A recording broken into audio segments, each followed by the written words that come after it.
Captain Ibrahim Traoré, the people's president or a rising strongman? This is the African journalist on Africa Rushing, and today we turn to Burkina Faso, a land once silenced by poverty, now roaring with reform.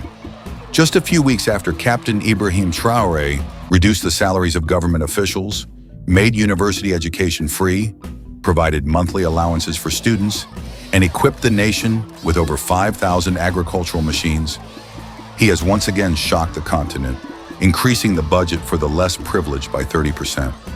At just 37 years old, Traoré is Africa's youngest president and one of its most talked about. He rules a nation under siege, surrounded by extremists and abandoned by the West. Yet instead of despair, he speaks of self-reliance. Instead of excuses, he delivers action. The future will not belong to safe leaders. It will belong to those who dared to break the script, those who refused to be managed by Washington, controlled by Paris, or financially leashed by the IMF wholeness. Burkina Faso now ranks among the few tax-free nations in Africa. He's opened a cement factory, cut prices by half, and declared childbirth completely free for every Burkinabe citizen. In his own words, Burkina Faso has enough resources to enable every citizen to live a decent life. These are not empty declarations. They echo the voice of Thomas Sankara, the father of African self-determination, whose shadow still looms over Ouagadougou. Traoré's every move is wrapped in Sankara's legacy: to build dignity without dependence, to govern with conscience, and to give the poor a voice.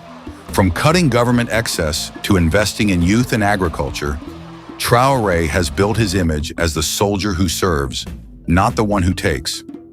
University students now receive monthly stipends. Farmers plow their lands with new machinery. Families welcome new life without the burden of hospital bills. And for the first time in decades, ordinary Burkinabés say they feel seen by their government. But behind these achievements lies a constant threat. The man they call Africa's youngest revolutionary has survived multiple assassination attempts, more than any sitting president in recent memory. And each time he appears in public, he moves cautiously, surrounded by loyal soldiers. Men and women who've sworn never to let their president fall. Because what Traoré represents is bigger than one country. He symbolizes the fear of every foreign power that is fed on Africa's resources. He is the defiance they could not silence, the echo of Sankara, Lumumba, and Nkrumah reborn in a new age. And for that, they've tried to break him, just as they did Gaddafi. But not this time. Not yet. Still, Burkina Faso remains fragile. Large parts of the country remain under threat from extremist violence. Media freedom is tight, and many wonder, can a military ruler truly balance revolution with democracy? Power is a double-edged sword. To lift a nation, one must wield it wisely, not brutally. And while Traoré's reforms inspire millions, critics fear a slide toward authoritarianism. They ask, who will question him if the press cannot? Who will restrain him if institutions are weak?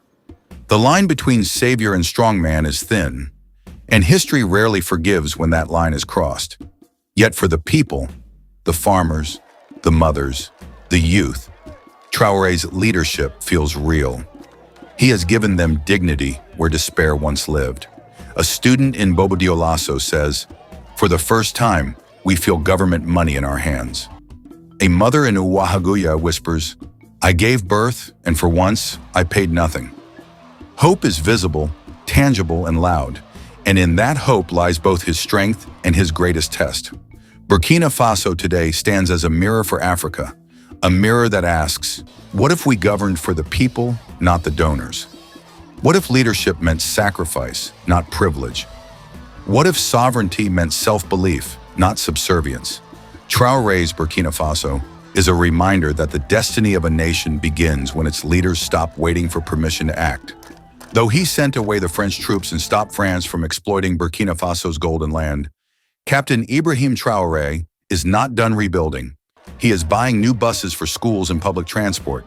He is signing deals to produce and supply Burkina Faso with its own grains, tomatoes, and essential goods, determined that never again will his people beg for what they can grow. He says true freedom is not declared, it is built. And perhaps in the red soil of Burkina Faso, we are witnessing that rarest thing in African politics. A leader who dares to dream of total sovereignty and actually begins to build it. Truth, not mockery. Power with conscience. Until next time. The revolution is not over. This is the African Journalist on Africa Rising, and today we leave you with one question. Can Captain Ibrahim Traoré turn Burkina Faso's struggle into Africa's blueprint for rebirth?